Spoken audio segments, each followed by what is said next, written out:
Well, hello everybody. I am Audra Sargelis, and this is The Secrets of Sex. If you like what I am doing here, do me a huge favor and subscribe. It means a lot. So I'll just thank you in advance.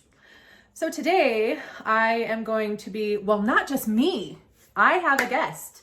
As many of you know who watch my lives, my best bud, RAchel, is going to be doing this with me today, and I'm actually really excited about it. It's something a little different. We're doing a little mashup. So it's going to be good. We are covering the top 10 madams in history.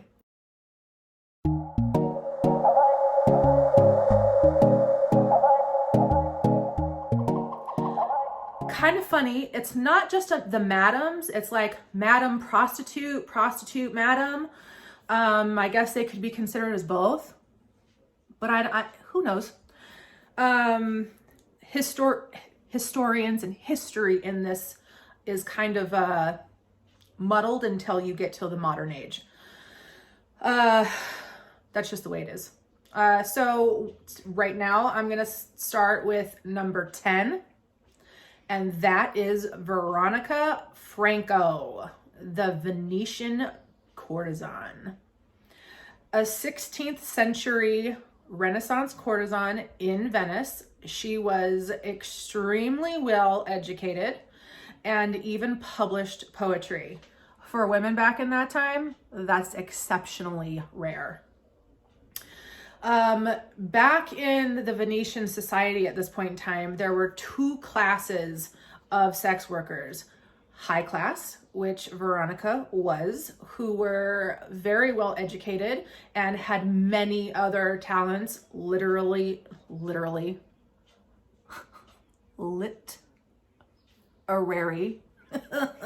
and musical talents. And there were the lower class who were uneducated and plied their trade on the street. We have discussed this and how there are districts, the classes, and how the brothels and the madams and the prostitutes were kind of classified. Veronica here was the upper. Veronica was the daughter of a high class courtesan, and she learned the trade at a very young age from her mother. And she was taught very well.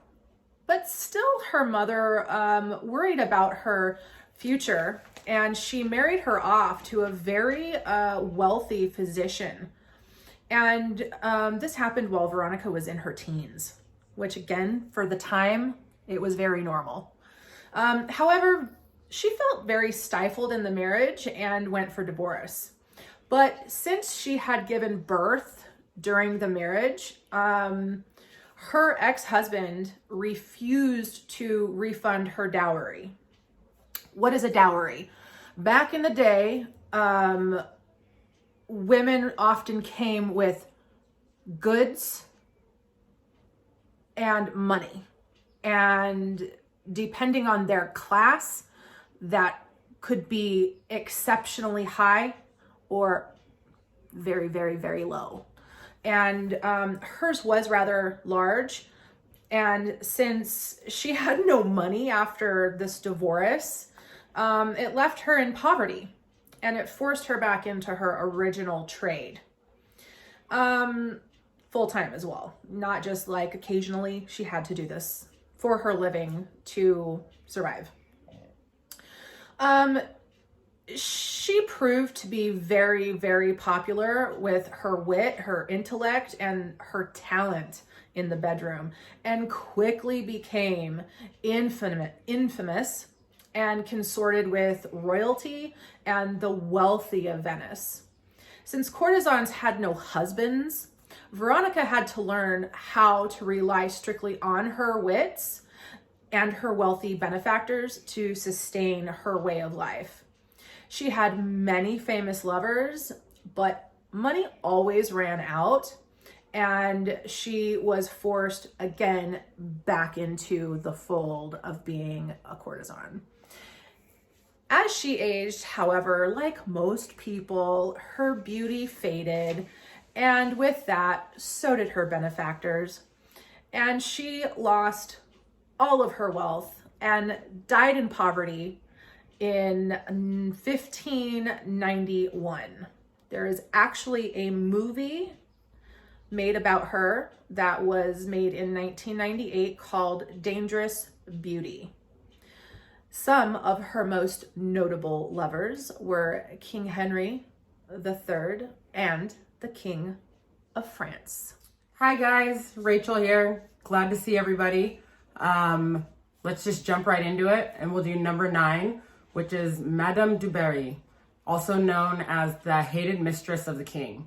So she was a French courtesan and illegitimate daughter of a seamstress. As a young girl, one of her mother's lovers took them to Paris, where her mother ended up becoming a cook. The lady of the house where her mother was cooking at took a shining to Jeanne and spoiled her with so much love and actually ended up funding her entire education. When her mother's love affair actually ended, they were thrown to the streets. Jeanne tried her hand at multiple different jobs before she ended up running into this high-class pimp. And this guy's name was Jean-Baptiste Du Barry. The two of them became lovers, and he encouraged her to become a high-class courtesan in all the elite Parisian societies. During that time, Jeanne became a French sensation, and she was noticed by King Louis XV. So once she got noticed by King Louis, in order for her to move into the apartments in the palace, she needed a title.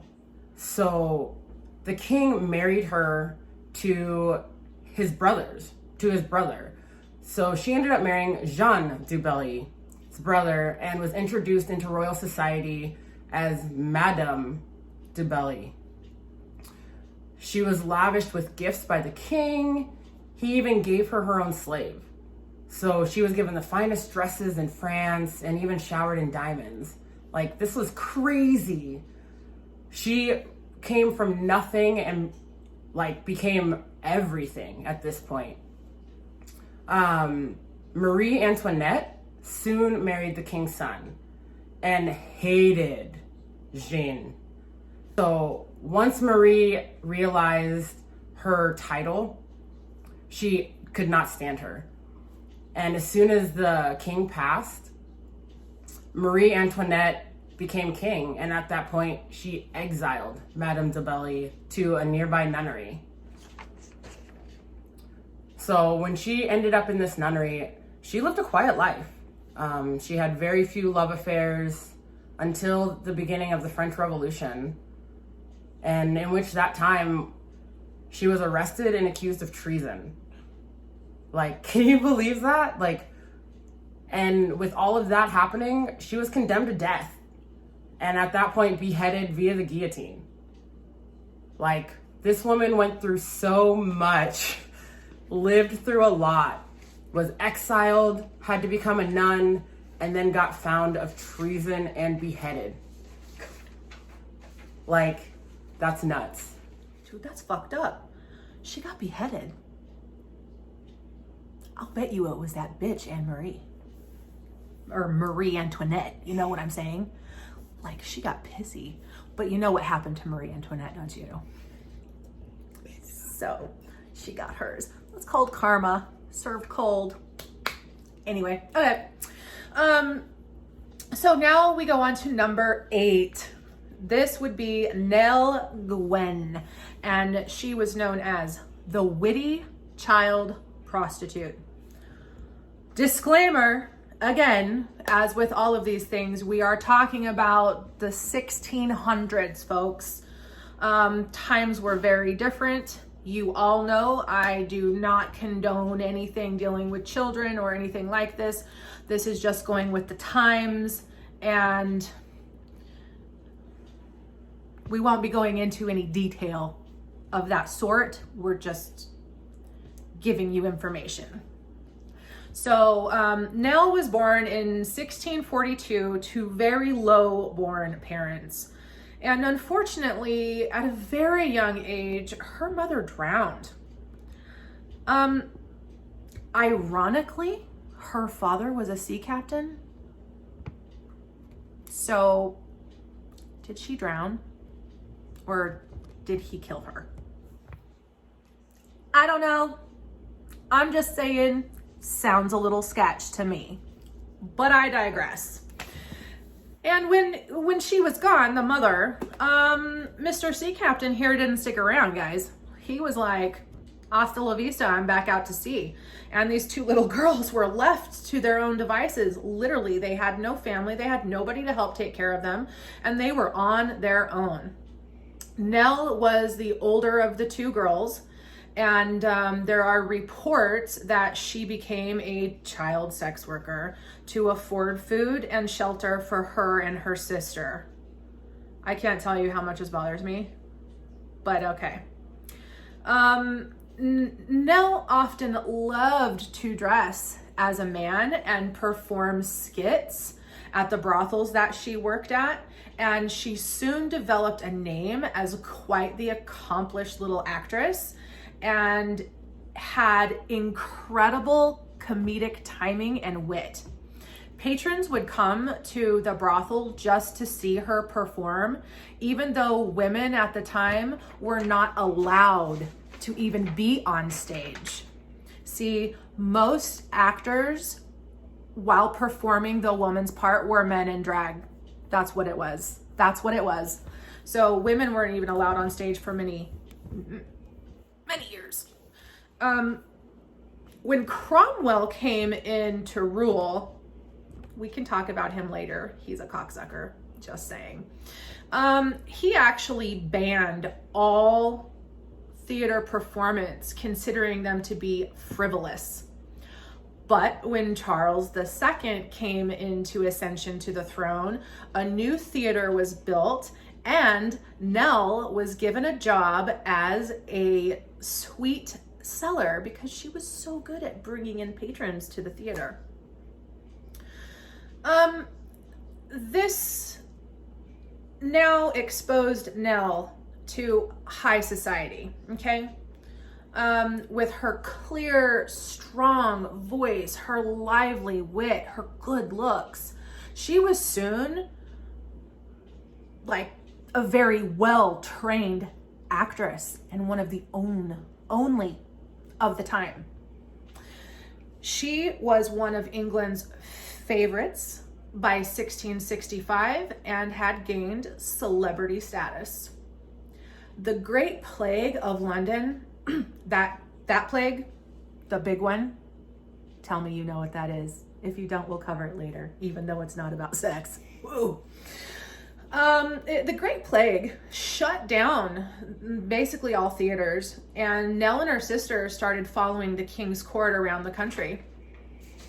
Funnily enough, though, the king loved to watch her perform, and during one such performance with like all of them, Nell was actually seated next to King Charles, and the two of them soon fell in love with each other.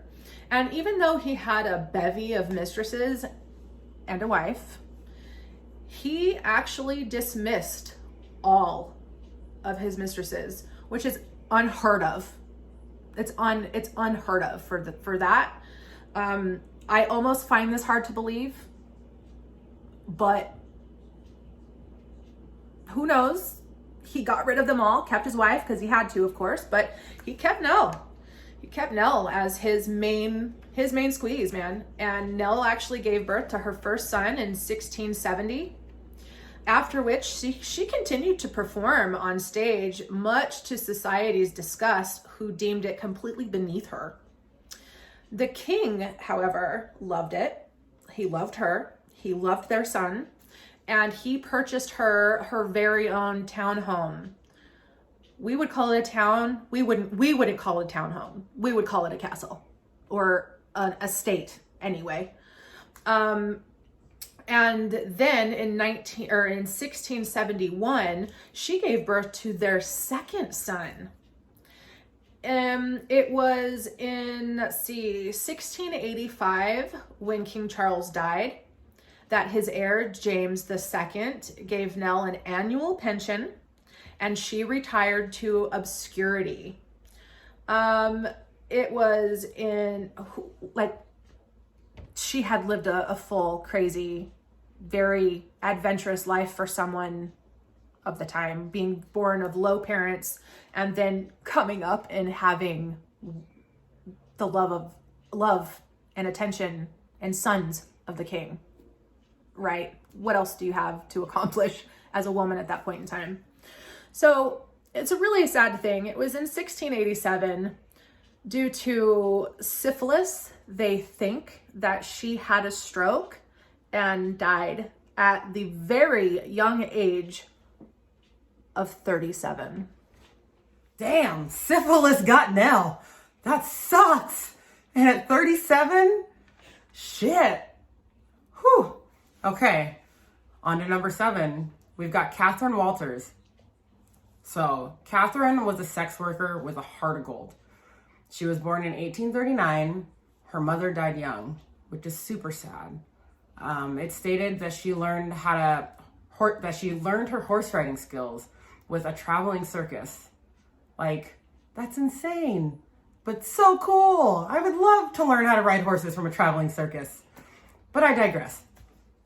People would end up lining the streets to see her ride. She was that good. She had perfect posture and the most beautiful riding habits that anybody had ever seen. She was considered the ultimate fashionista. Words, they are very difficult of her time.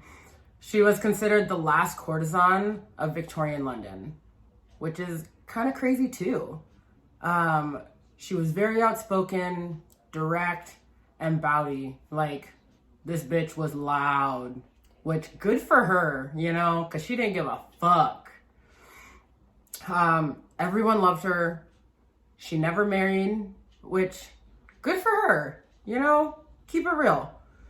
Instead, she chose to have benefactors. Like, good on you, lady. Like, good on ya. She was discreet and loyal, and she had a very huge heart. Very, very huge heart. She retired very, very wealthy. So she was an incredibly wealthy woman. Her benefactors included members of the royal family.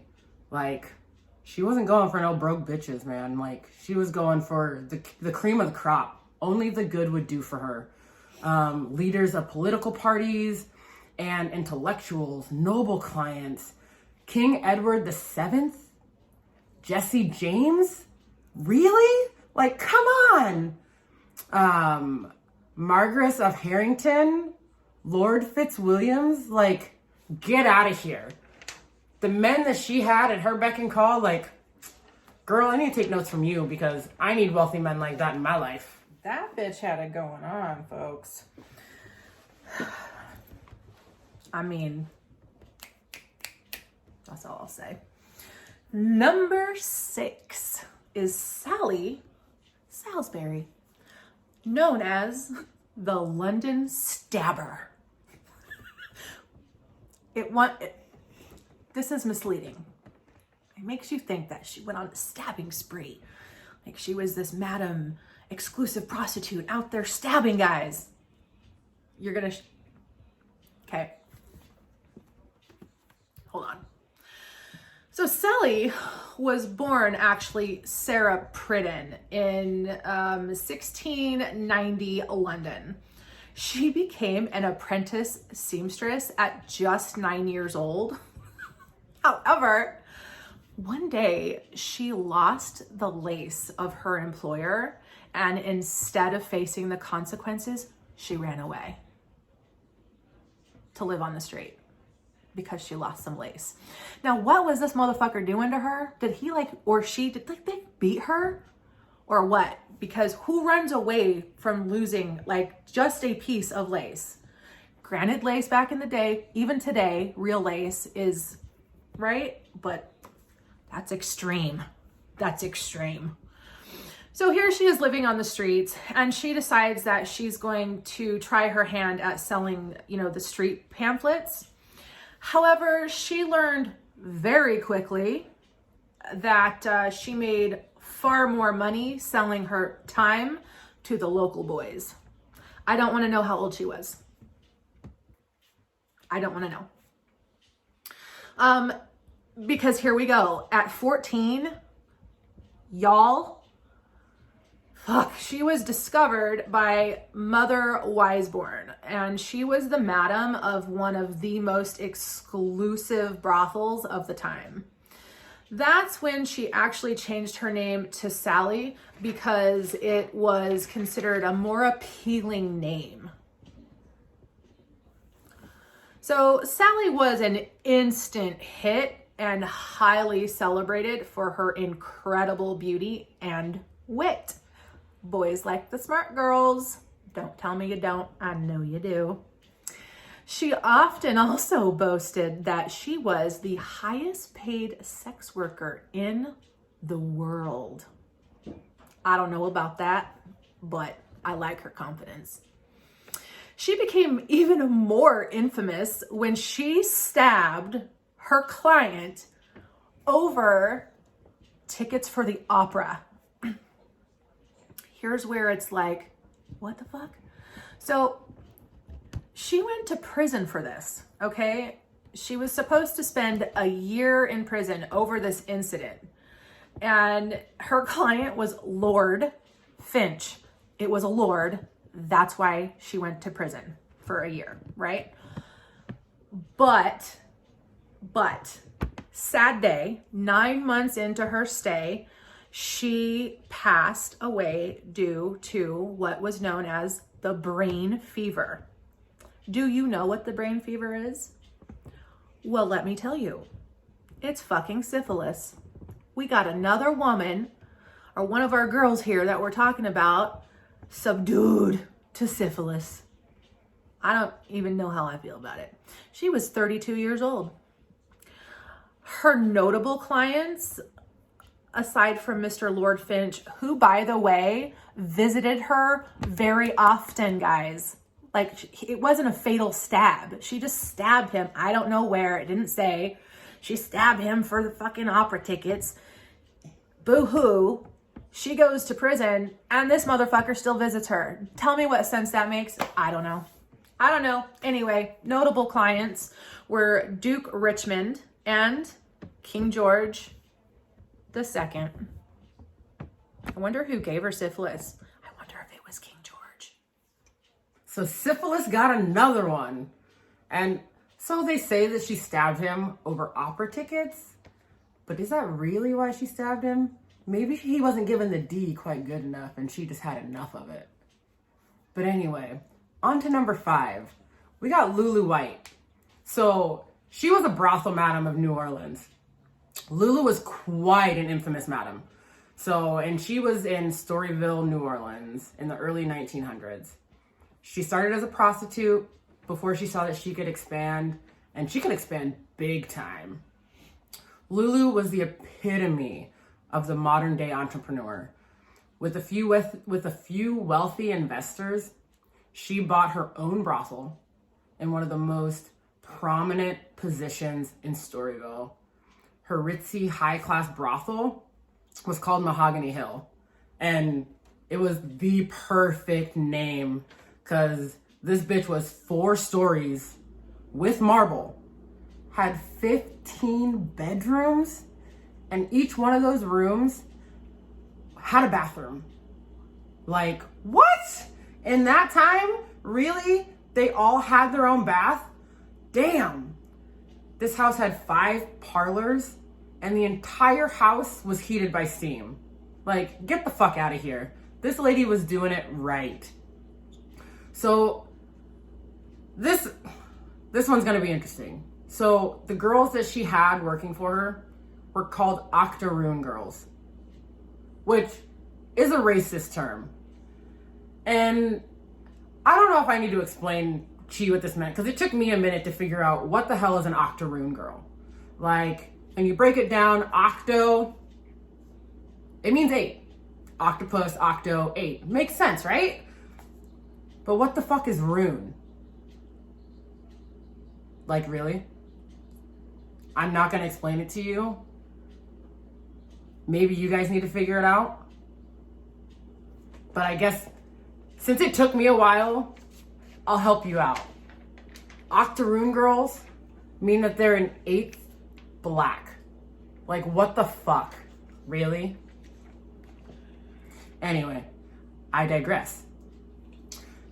But you also have to take into consideration the customers were a bunch of rich white dudes. Like, come on. Octoroon? Really? With a bunch of rich white boys? I'm gonna move on from that because I could stay on that topic for a while. But anyway, her girls were stunningly beautiful and they were very talented. She opened a salon next door with the demand of booze, and this is when Prohibition started. Like, she offered a soft drink bar. Lulu was a master at marketing. Like, she was a marketing genius. She promoted her bordello, having brochures, and for each of her call girls with a biography. So it's like all of these men could read up and figure out which girl was going to be right for them. You know, knowledge is power. You know, the more you know, the better you can choose. She created her own brand and customers ate it up. Like, by the spoonful, man. They just kept coming. She was always known to wear mountains of jewelry. Like, bitch was blinging. And mostly, diamonds were rarely seen, you know? She was rarely seen without them. Like, they were all over. So if you saw her without diamonds, like, it wasn't often. Because she made sure that people knew she was wealthy. Lulu was constantly in trouble with the law. Like, mostly for disorderly conduct, which sounds like my kind of lady. But never let that stand in her way. Not a minute. She vanished from history in 1931. She was the most notorious madam in New Orleans. But let's think about that. She vanished. Nobody knows what happened. Did she decide that she was done with the bullshit and just left? Live a happy life? Did the cops run her out of town? Pretty much give her an ultimatum or make her disappear? Give her the... Or who knows? Maybe syphilis got her. Because God knows, it's getting all them other bitches. Fucking Octoroon. We literally sat here with that, kind of going, what the fuck is that? Neither one of us had ever heard of that before. So the girls were an 8th black. And I still, even knowing that, I was like, what the fuck is that? I've never heard of that. And then after we figured it out, I was like, how fucking rude. Sorry. I don't mean to you guys know it's a nervous thing, but what the fuck? I'm just kind of shooketh with that. Never heard of anything like that before. So, but I don't think that way. So, all right. So, okay. Our last ones here, we're coming up on number 4 right now. And our last ones are all modern day. So I feel necessary to say that we have a little disclaimer here. This is the information as we have found it through research online. This is not me saying this. This is the information that we have found through research online, okay? This particular one I'm going to cover, I actually have opinions about. They are my opinion. And what are opinions? They're like assholes. Everybody has one, okay? I'll just state that right off the bat. So number 4, that would be Alexandra DUPRE. She was actually born Ashley Humans in 1985. And she's known by other aliases of Ashley Pietro, Kristen, and Victoria. She is most notably, again words, known for the Elliot Spitzer prostitute scandal in New York. At the age of 17, she left home saying that she was escaping a broken, abusive home. However, her aunt claims that this is a lie. Quote, "She never had a bad life. When she was growing up, she had the best of everything. Bikes, clothes, O'Neill surfboards. She was always dressed to kill and had everything and got everything she ever wanted." End quote. Not me saying that. That was what was quoted from her aunt. I'm not going to use her aunt's name. I don't feel it necessary. Leave her alone. In 2004, Ashley here moved to New York to pursue her music career. And this is where she actually started dancing and met Jason. I want to say Itzler, who ran an escort business and she started using the name Victoria. That's where Victoria comes from. So in 2005, Itzler was actually picked up by police and sentenced to prison. Whole big thing. He went to court. He was found guilty, sent to prison. And this was by Spitzer's New York Attorney General. This is kind of dealing with Spitzer. So from here, Victoria, Ashley, went to work for his business partner and is stated also to have had very, very expensive tastes, such as Cartier, Louis Vuitton, and trips to Saint Tropez, France. That's beyond. When you start talking Cartier, fuck Louis Vuitton. I can go buy a Louis Vuitton right now. Cartier, that's some shit. That's not expensive taste. That is being exquisitely luxurious. So, and then going to the Saint Tropez in France. Okay. Anyway, funny story, supposedly, is that no one knew her antics. They all just believed that she had rich, wealthy parents, and they had no idea that she was actually an escort. Here's what I want to know, right? By 2008, she was living in a 9th floor apartment in the Floration. This is New York, guys. I don't know. I'm probably saying it wrong. District, Flatiron. Forgive me. Flatiron District of Manhattan. All right. Manhattan is one of the most expensive places in the United States to live. And a 9th floor apartment. Back then, 2008, this is also when the crash happened. How the fuck did that happen? Like, you know how much that shit costs? I've heard stories. I've heard tell of how much it is for an apartment, let alone a 9th floor apartment. Okay, what the fuck? So it was February of 2008 where Ashley traveled to Washington, D.C. to meet with New York Governor Elliot Spitzer. However, this arrangement had been monitored by the FBI, and in March, arrests were made. Here comes the scandal. So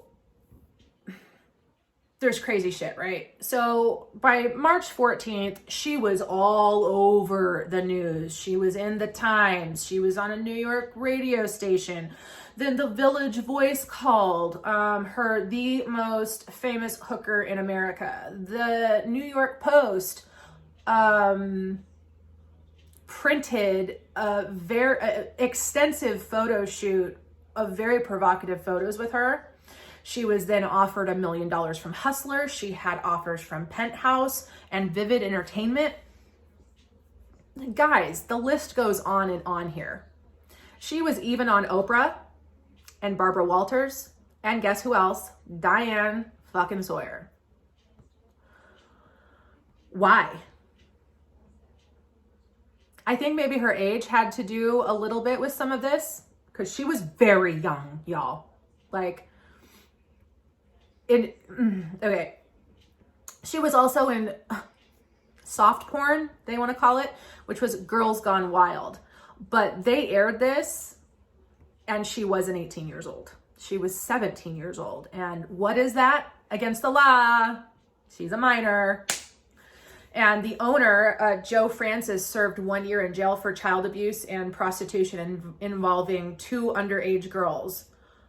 Sounds like bullshit to me. He should have gotten a lot more than that, because 2 underage girls, get the fuck out of here. Anyway, drama, fucking drama. Like, just drama. It seems like just fucking crazy Jerry Springer shit to me. So then, in 2009, oddly enough, she started this advice column called Ask Ashley. We just talked about advice columns the last live we had before St. Patty's Day. And we could not figure out one of the names, and this one actually comes to mind, and it was Ask Ashley. It did start in 2009, but her last article was in 2012.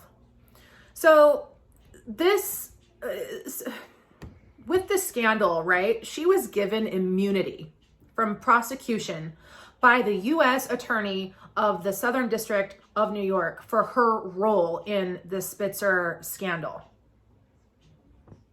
She was an active escort, prostitute, whatever you want to call it. And because she basically testified, turned state's evidence, whatever you want to call it, she was given immunity.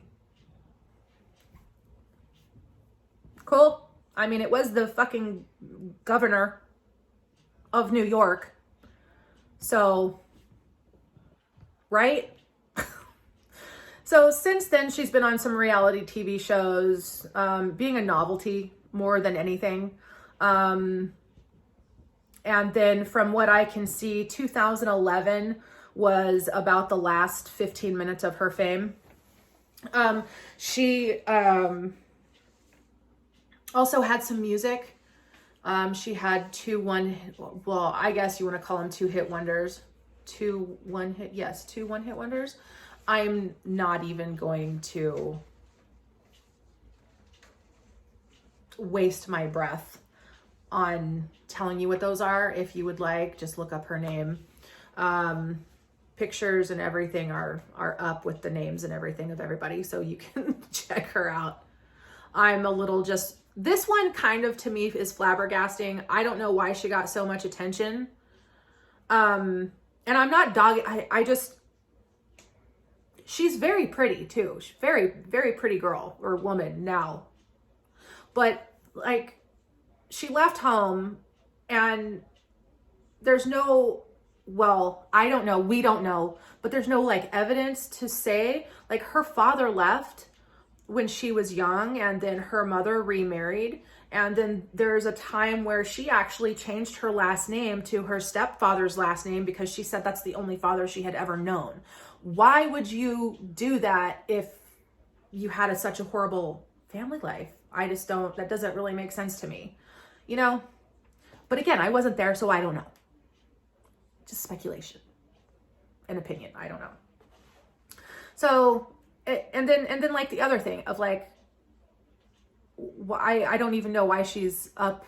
Because looking up and all of this stuff, she does come up as one of the most notorious, and I really don't understand why. I want to say it's probably because of her age, and then actually that's got to be it, because she was young. She was, I want to say, like just 18 years old, having an affair with the governor of New York. That's got to be it. That's got to be it. Fucking Cartier. I feel like there might be more notorious than these ones that we covered. There's gotta be. Like, there's no way that those are it. Like, but they are, yeah, but they were pretty notorious. Except for Ashley, I'm still kind of confused how she makes that list. I am too. It's weird to me. But like you said, I think it probably is the age thing and the fact that she was with a governor. Because other than that, like, it just doesn't make sense. It doesn't make sense to me. And it's not woman hating. No, not at all. I understand. Like Lulu. Oh, Lulu White. Yeah, I get that. God damn. That wasn't. And like, okay, yeah, I just don't know. We do have our top 3 that we are going to be bringing to you next week, and these top 3, they deserve it. They deserve top 3, and they are more modern. And these women. These were some bad bitches. Our number one. Oh my God, our number 1 is gonna blow your mind. Blow your mind. Because honestly, after learning about her, I'm like, I'm in the wrong industry in life. Like, I need to become a madam and start making the real dough, cause bitch was killing it. But see, and this comes back to discussions, guys, that we have had before, and it's all about money. And then the status that comes with money and why people did it. And then like some of these madams, some of these bitches were cruel, heartless, stone cold killer bitches. I'm not kidding. Some of the women, you know, not so much of who we've talked about. I will actually talk about Black Widow madams or whatever. We'll talk about them too. But like these women who had, I mean, like they did things for their community. Yeah. Again, I'm not saying that I support prostitution. But again, here is the devil's advocate side of me. When you look at everything in history, especially let's go back to Deadwood, guys. What happened in Deadwood? Prostitution was legal until 1980. And the women who ran the brothels, like they created hospitals and homeless, like food kitchens. They did so much good for their community. They built schools. Yeah. They had they bought the supplies for the children to go to school. Like they gave money to the city to fucking work on the roads. And crime is always historically down in all of the places that have legal prostitution or brothels that are just left alone. When you gotta think, men are always happiest when they can get laid. So it's like, if they can go somewhere and they can get their rocks off, fuck, they're not going to be angry. They're not going to be committing crimes. Like, the government's just mad because they're not getting their money. And honestly, when you kind of think about it, like, half of the reason why it's illegal is because the governments are mad that they're not getting their cut of the dough. And what has happened in history, we have covered this, guys. What's happened? Who gets involved in all of the regulated brothels throughout history? The government, the political parties, the ruling political party, the Caesars, the Tsars, the kings, the princes, whatever. They got involved, had it regulated, and taxed the shit out of it, and they all still made a killing. Yeah. So part of like my brain with this is like, we have legalized marijuana. Well, we're in... doesn't matter where we're at, but a lot of states now are legalizing marijuana, right? Do you know how much money Colorado and Washington State made in their first month of legalized marijuana sales? Dude, the governments were wishing that they legalized it a long time ago with how much money they're making off of taxes. They're taxed 75%. It's nuts. The legal sales in Washington State alone are taxed 75%. They made it was $22 million in taxes alone on I want to say it was the first month, but I think that projection is really low. I'll actually have to look it up. I'll have it for you the next session. But it was this like listen. Listen, Linda. Linda, listen. Jump on that train. Get your money. Because honestly, if we did have legalized prostitution, it would change a lot. I think it would. Crime rates would definitely decrease. I think it would. The governments would be a lot happier because they'd be getting a cut of their money like they want. A lot of money. And you'll understand what we mean by this when you hear about our number one madam. Dude, and I can't even be mad at her. Like, I want to say I idolize her because if I could do what she did, girl, God damn. I need to be talking to you and getting some pointers because you did it right. I'm shook, yeah, at how much money she made. Shooketh. Super shooketh. To the core shooketh. Cause, whew. Yeah, pretty crazy. Pretty crazy. So I hope that you have enjoyed this, and I hope you like the little mashy mix up here. It's been a lot of fun. Yes. We will have our top 3 most notorious in history, as the internets say anyway. I'm sure there are more. We'll do more research on this, but we're also going to go into the widows, the Black widows. That's going to be an interesting one too, but we'll do that later. But anyway, next week we'll have our top 3. I hope you guys are looking as forward to it as we are because it's intense. And super, super interesting. Oh, very interesting. Like, doing the research was amazing. We did a lot today. Yeah. We even watched a movie about our number 1. Oh, yeah. It was nuts. So anyway, have fun, be safe. And again, if you are enjoying what I and we are doing here, do me a favor, subscribe. Like, add your comments. Tell us what we can do to make things better for you. Please.